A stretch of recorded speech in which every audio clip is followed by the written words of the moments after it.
প্রচণ্ড ভালো লেগেছে। আমার ভীষণ আমাকে যত্ন করে সাজিয়েছে। প্লিজ তোমাদের সবাইকে রিকোয়েস্ট, প্লিজ দিদিভাইয়ের কাছে ট্রাই করো, মাস্ট ট্রাই ইট। খুব সুন্দর সাজিয়েছে দিদিভাই, থ্যাংক ইউ সো মাচ। আমার আজকের ক্লায়েন্টের গল্পটা ছিল একটু অন্যরকম। তো ও টোটালটাই ছেড়ে দিয়েছিল আমার ওপরে, যে দিদি তুমি যেমন ইচ্ছা আমাকে তোমার মনের মতো করে সাজিয়ে দাও। আমি ঠিক ওর মনের মতোই চেষ্টা করেছি। তো আমার ক্লায়েন্টের কিন্তু খুবই পছন্দ হয়েছিল। তোমরাও কিন্তু জানিও যে লুকটা কেমন হয়েছে। হাই সহেলি, আজকে আমি চলে এসেছি বেলুড়ে। তো ও আমার কাছ থেকে একটা এক্সক্লুসিভ পার্টি মেকআপ নিল। তো একবার জানবো যে ওর মুখের ফিডব্যাকটা আছে কেমন লাগলো।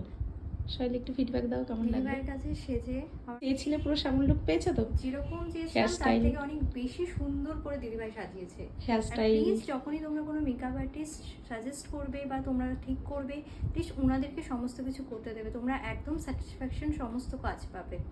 ঠিক আছে, thank you so much. Thank you. Hair স্টাইলটা একবার দেখিয়ে দিই। একটু অ্যাডভান্সের উপর করা হয়েছে ফ্রন্টটা, দেখতেই পাচ্ছ কতটা গ্লোয়িং মেকআপ লাগছে। একটু স্যাটেলের উপর দিদি চেয়েছিল, সেমনই করেছি।